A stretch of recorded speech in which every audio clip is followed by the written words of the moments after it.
guys, welcome back to my channel. My name is Sasha and today I'm going to be telling you what I will be reading for the Spookathon.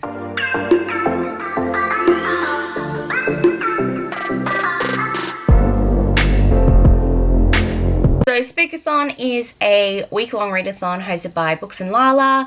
It's for the spooky season because it's October, it's Halloween, you know the deal. So it goes from October 14th to October 20th. And you've got 5 challenges. So read a thriller, read a book with red on the cover, read a book with a spooky word on the title, read a book set in a spooky setting, and read something you wouldn't normally read. Now, for that last challenge, I'm not quite sure what to choose because I don't really know something that I normally wouldn't read.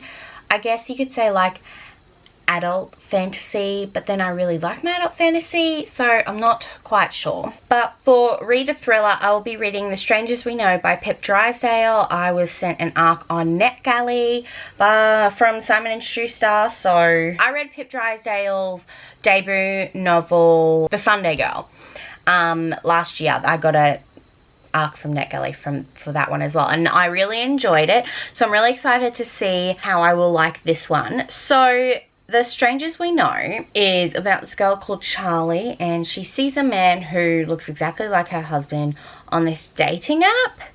I'm not quite sure why she is on the dating app. She starts to try and figure out if it is her husband or not, because the picture that she saw, she took that picture on their honeymoon.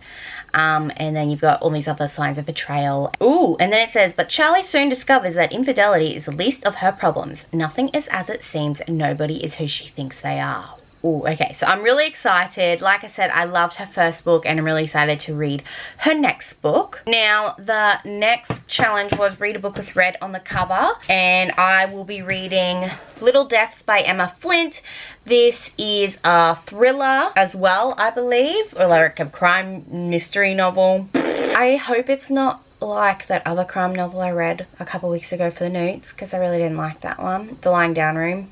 So Little Deaths is about this single mother. She's working all the time, and I think she comes home and she finds both her children are missing, and one of them turns up dead, or they both turn up dead. But Ruth, the single mother, she's not the perfect mother. Like, you see empty liquor bottles lying around, and so the news have made up that Ruth has actually killed her own children.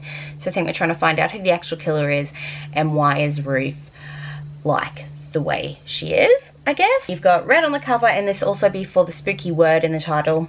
Deaths is pretty spooky if you ask me. Read a book with a spooky setting. I'll be reading O Cass and Duck So Lonely by Bridget Camera. This just screams spooky to me, and Abby Lucy the Book Lover actually sent this to me for my birthday. I believe it is a Beauty and the Beast retelling. I don't know, it looks really spooky, and I'm really excited to read this. So only 3 books on my TBR this week, but because I do have uni exams coming up, I'm just focusing all my time on studying. I'm not really trying to read that much this month. I feel pretty burnt out from last month, where I read 5 books in 1 week for Contemporary-a-thon. I loved Contemporary. I had such a good time, but it's just now time for me to lie low, get my butt into studying, and get past my exams. Let me know what you're reading for Spookathon down below. I would love to know. But that's it for this video. Don't forget to like and subscribe if you haven't already. And if you want to be my friend, you can add me on Goodreads, Instagram, and Twitter. They're all at SashReads. And I will see you next time. Bye!